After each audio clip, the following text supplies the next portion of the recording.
All right, guys, we're coming at you again, this time with the simulated Leviathan, the world's favorite schizo. Here we go. This one is, did Cern try to destroy the Earth? What do you think? Let's find out.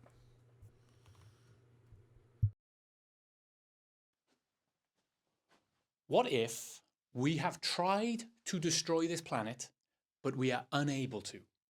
We cannot destroy this planet even if we tried. Not because we don't have the technology. Oh, we've got the technology. We could do it a few times over, potentially, right? But reality itself will not allow us to destroy this planet. Something, Vishnu, will not allow us to destroy this planet. Not until Shiva comes, anyway. Okay, first of all, let's start here. These people aren't coming. The only person coming back is Christ Almighty. And he is going to be fucking terrifying. Yes, he is all love. But love can be mean. Let's go. So first of all, let's talk about CERN, C-E-R-N.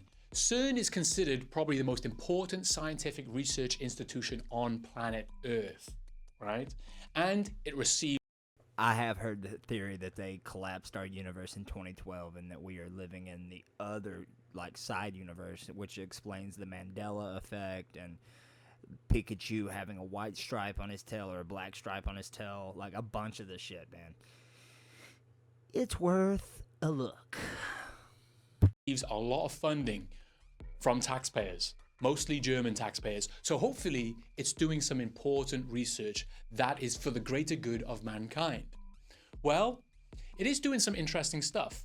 For example, there's a few things that you might not know that CERN is linked to. For example, cryogenics.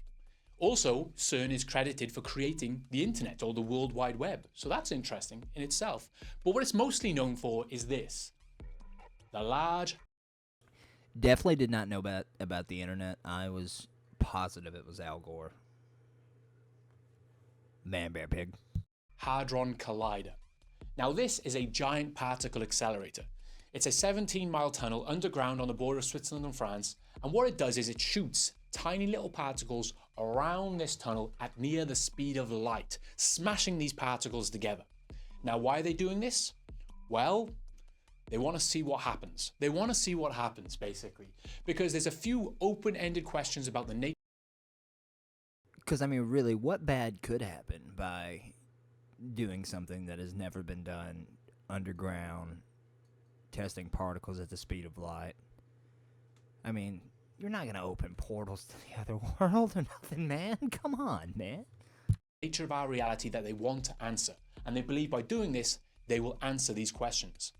Now, this also has the potential to create a black hole or blow up the whole planet. Yes, it does have the potential to do this.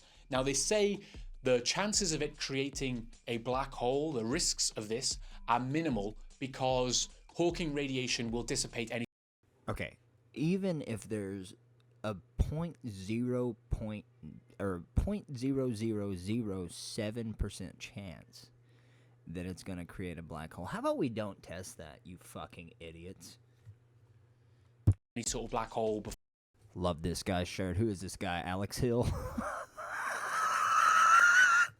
Before it arises, blah, blah, blah, blah, blah, right? That's the idea. But because these are open questions about the nature of our reality, they actually didn't know what would happen. It was kind of a risk. Or did they? Or did they? That's the question. Now, saying that, with that in mind, the fact that this could be a black hole creating machine, you would hope that there's no strange stuff going on at CERN. There's no weird stuff surrounding CERN. It's just a boring research facility. There's nothing weird going on, right?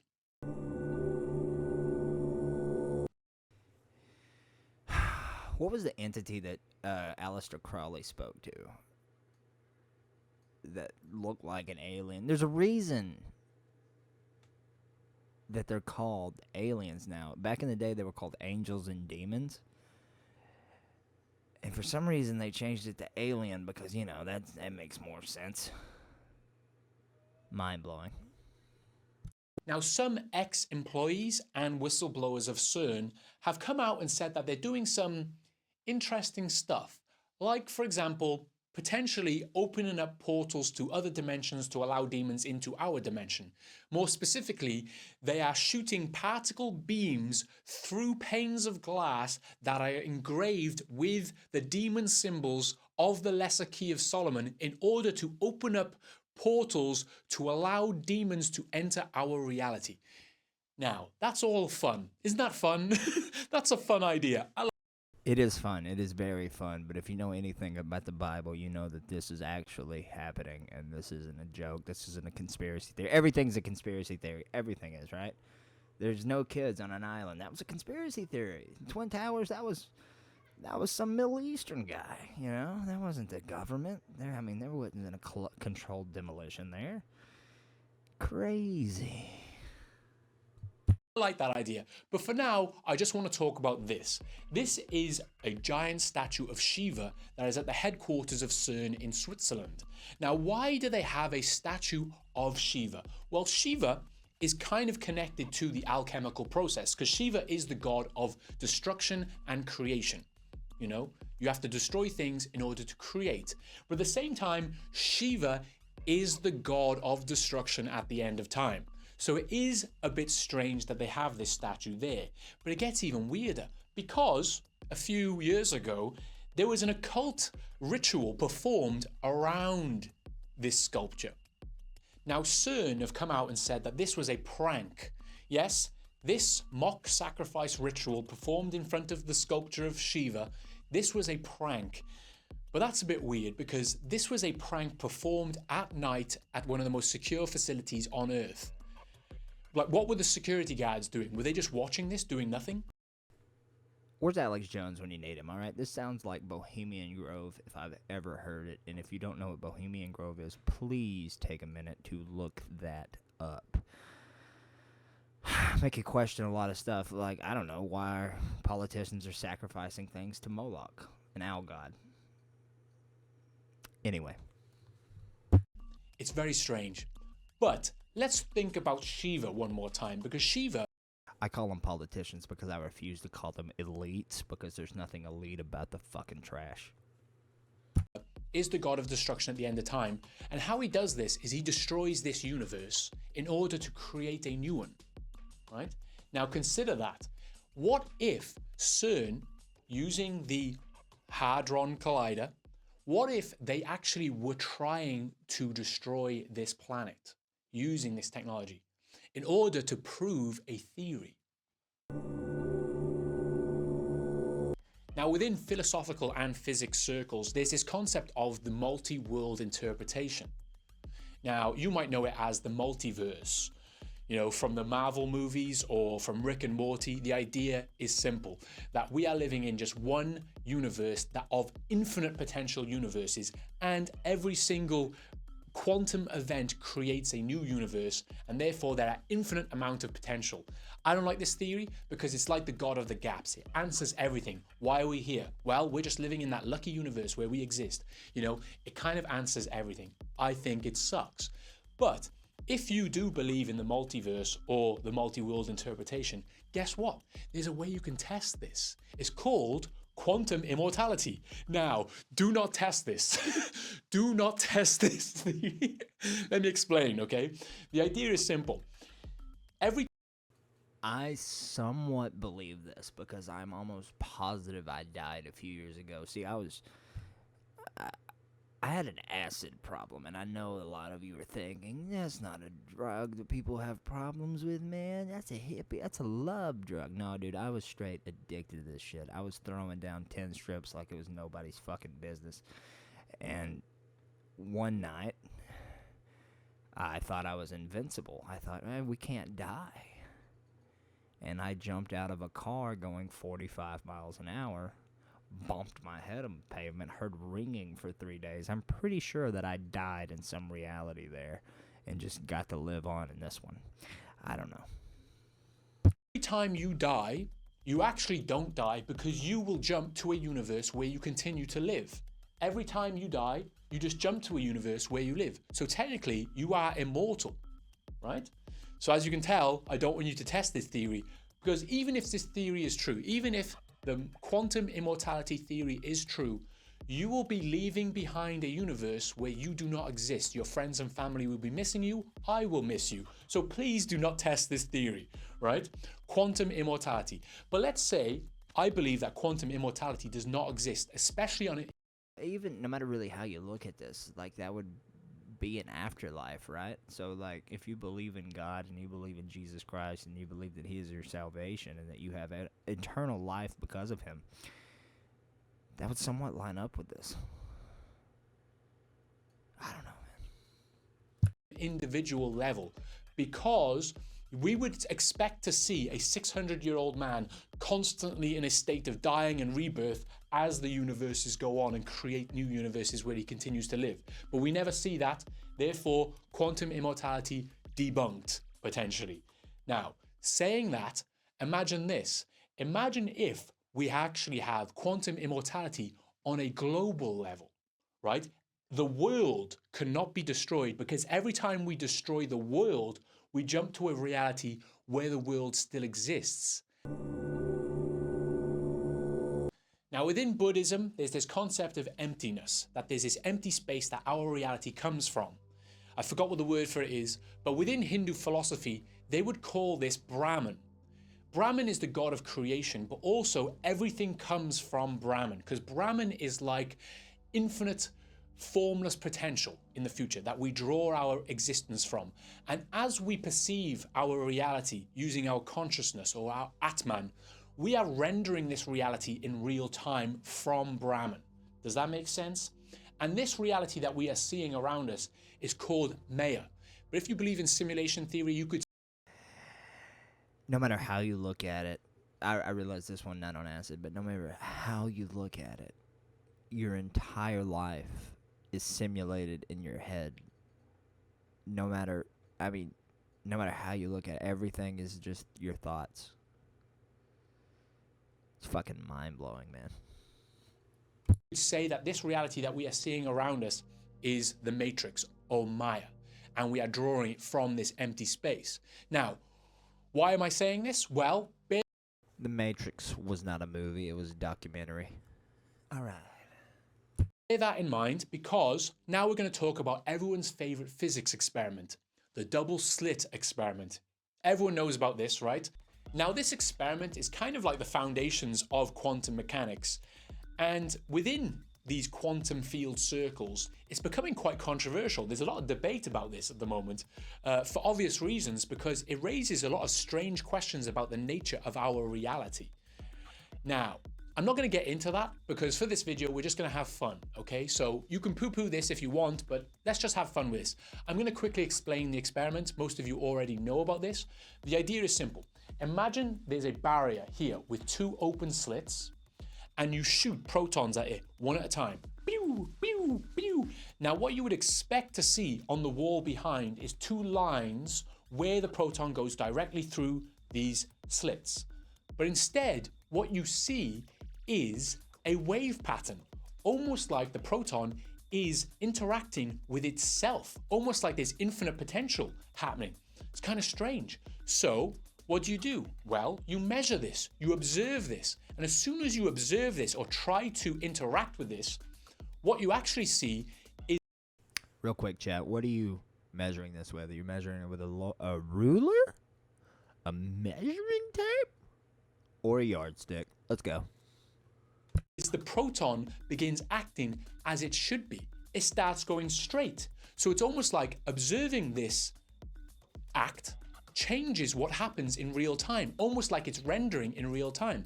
So you can think of it like this. I'm looking at it, it's going straight, and as soon as I look away, it's a wave pattern. Straight, wave pattern, straight, wave pattern, straight. It's almost like our consciousness, or the act of interacting with this, is defining what's happening. Kind of strange, right? It's almost like Maya, the Matrix, our reality, is being formed from Brahman, the infinite potential of emptiness, in real time as we observe this. Okay? Kind of weird. Now, this is the basic bitch explanation of the double slit experiment. And what it implies is that life itself is required to render this reality. That life, or you could even say consciousness, is required to keep this reality together. John Archibald Wheeler, old Archie here, he called this the participatory universe, that participants are required in order to keep this reality together. Now, with that in mind, consider this. What would happen if there was no life, if all life on this planet died, or even in the universe, all life died in this universe? What would happen then? Well, this universe... Nothing. Literally. It would just cease to exist. I mean, all life is gone. You got plants, all water life, animal life, human life. Everything's gone. Nothing exists. I mean, it's just space. Right? This would potentially explode into infinite potential, like that little particle that was interacting with itself. That's what would happen, because there would be no participants in order to interact with it. Therefore, every single particle would just explode into infinite potential until a new life form forms, and then the universe would create itself again. That's the idea. Now, with that in mind, that life is required to keep this universe going, this kind of implies that we have this potentially a quantum immortality on a global level, that the globe is required, that this earth is required to keep reality together, to keep this universe together, if you don't believe in aliens, right? So let's say you had this theory in play in your mind. How could you test this theory? That if you blew up this planet, that we would jump to a universe where we still exist, that kind of idea. How would you test this? Well, you could create a black hole in Switzerland. You could do that. You could try blowing up the planet. So let's say they did this in 2012, right? When the Higgs boson thing. Go back in the video. I literally said they did this in 2012. Skadoosh. They successfully achieved their goal of destroying the planet, and we jump to a new reality where this planet continues to exist.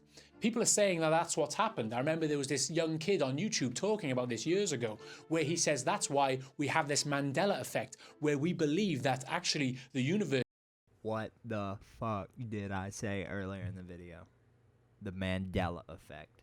In 2012, when they collapsed this universe in on itself and we were thrown into another twin universe. Dude, I'm on it. Actually, I'm just very deep in conspiracy theories because they always turn out to be, facts. I don't know.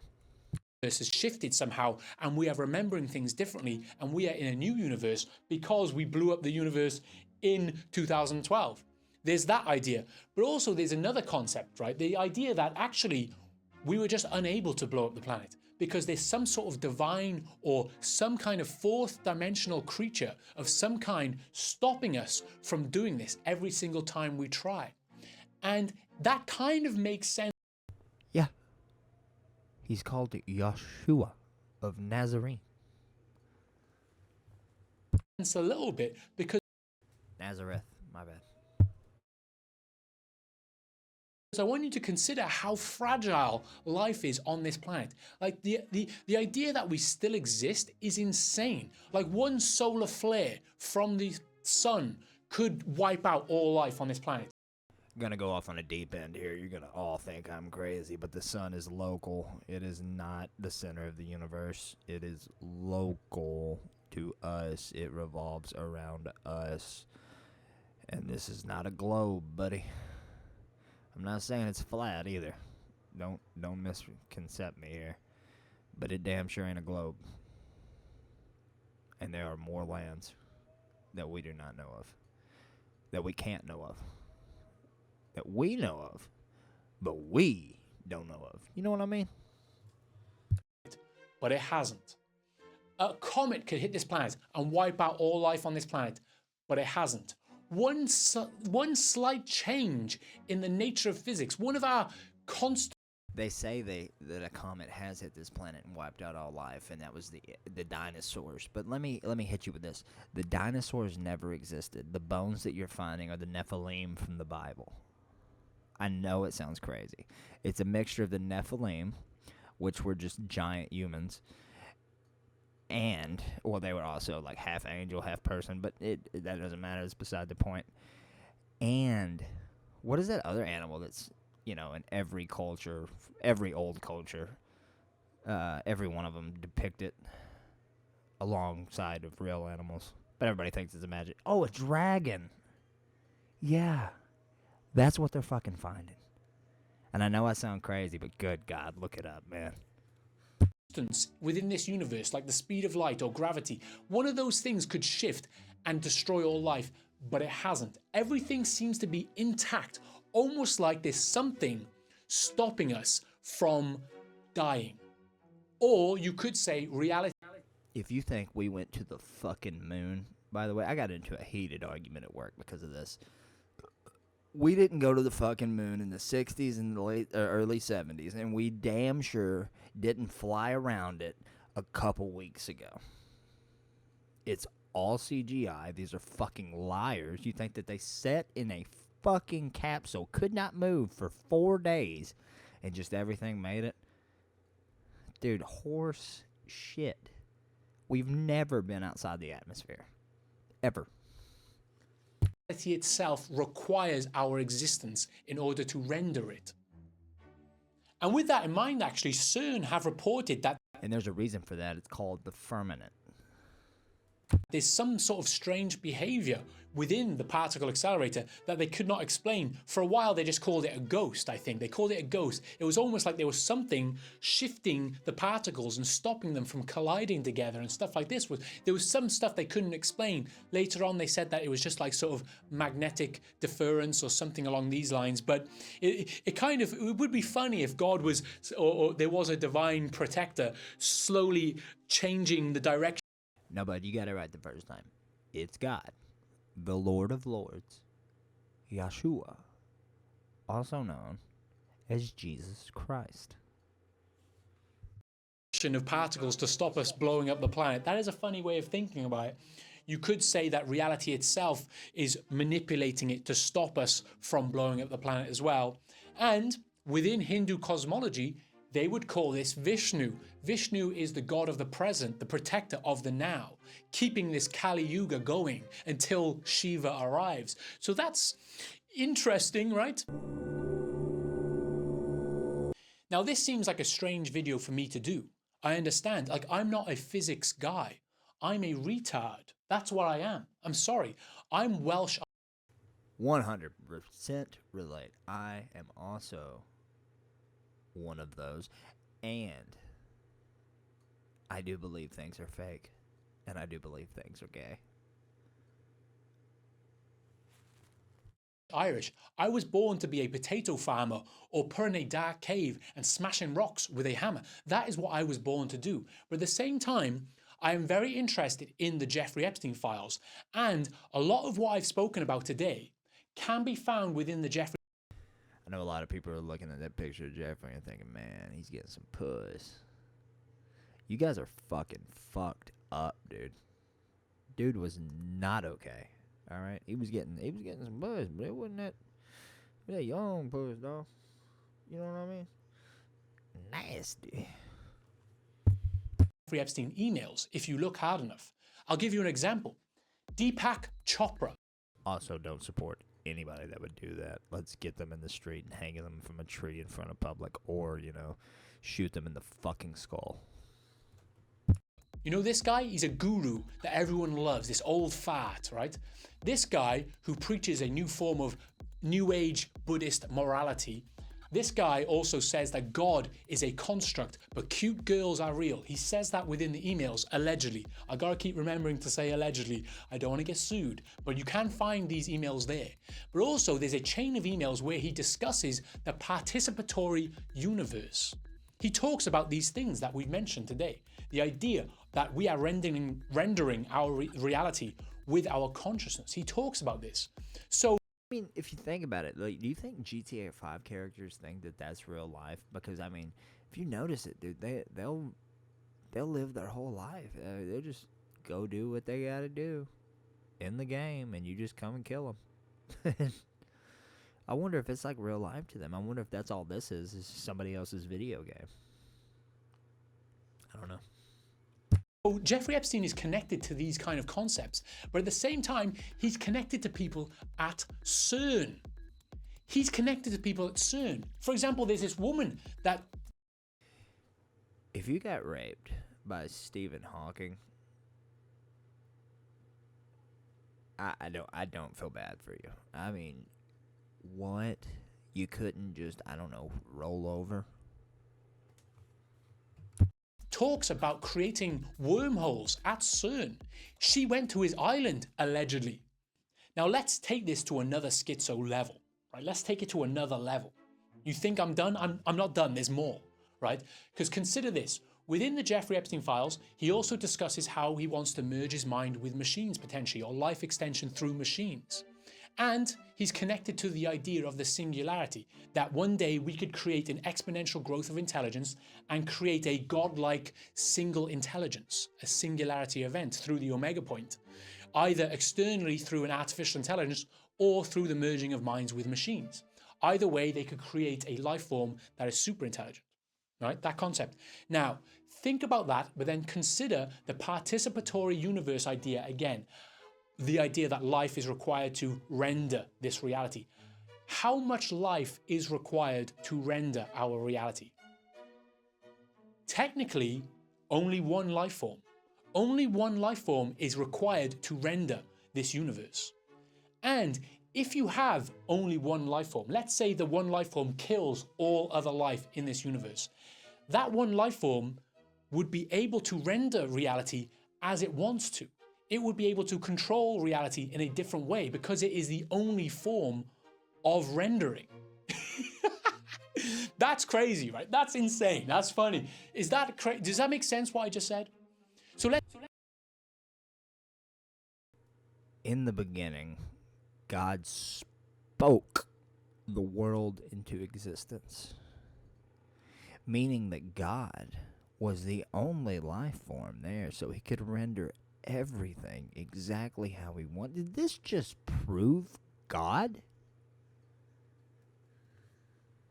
Let's say Jeffrey and his friends, they want to achieve the singularity event. They could then create a new universe in their image. And this also...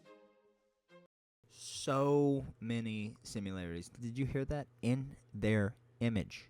How did God create us? He said, let's create man in our image. Meaning God and the sons of God. Dude. In my mind anyway, probably not to you, but it aligns with Hindu cosmology. Because at the start of time, you have Brahman, and then you have life protected by Vishnu. Vishnu becomes everything. This is all of life here. And then you have Shiva. And you could say one life form, millions of life forms or billions of life forms, and then one life form again, and then this life form could then cycle back and create a new universe again. This is the breathing in and breathing out of Hindu cosmology. We could be creating Shiva through the singularity, and then Shiva could then create the universe. Oh, these ancient Hindus were fucking tripping. This is some shit that I've, like... I mean, you gotta take a heavy psychedelic dose to have these kind of experiences, and I really don't recommend that. I don't recommend anybody eating over 7 grams of mushrooms or taking a 10-strip of acid. I know some of you would be like, a 10-strip, you pussy? But I don't recommend that. I don't recommend anybody take more than 2 unless you're ready to see some things, man. Some things you're not ready for.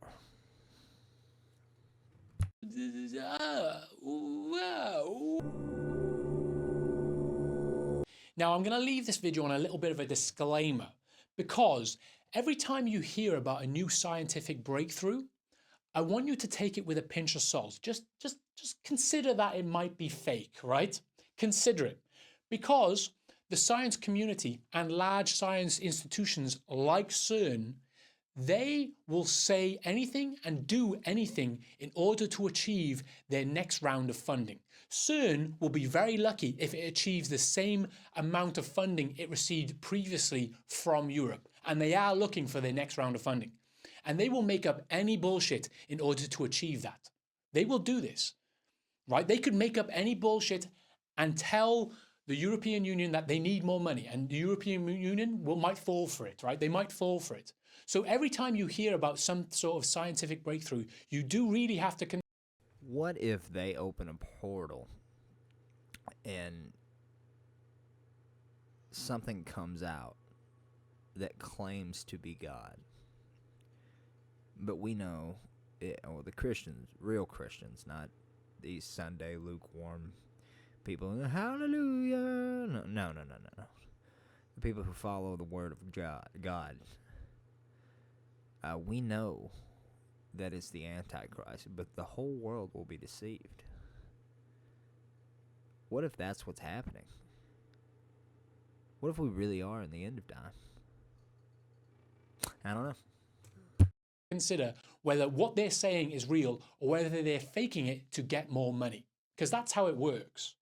And with artificial intelligence now able to, generate images, generate any kind of bullshit, with artificial intelligence, we are on a new level of this. The nature of our reality will become so fake, they can fake anything in the future.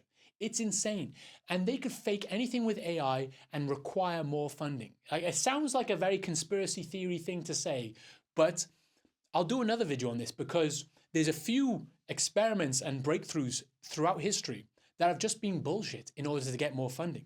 There's a huge list of these things and that have been disproven afterwards, right? It happens a lot. So when you hear about some sort of wormhole generated or anything like this, you have to really take it with a pinch of salt. Take it with a pinch of salt.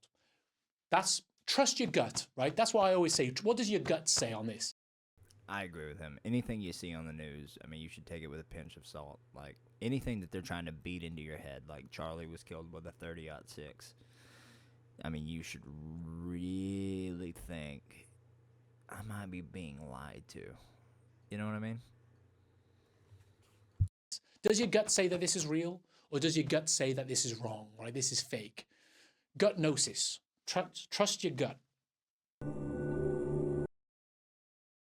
Alright guys, that is the end of the video. If you like this, please comment below, like this video, and subscribe. I will be back for more every day, all the day. Toodles.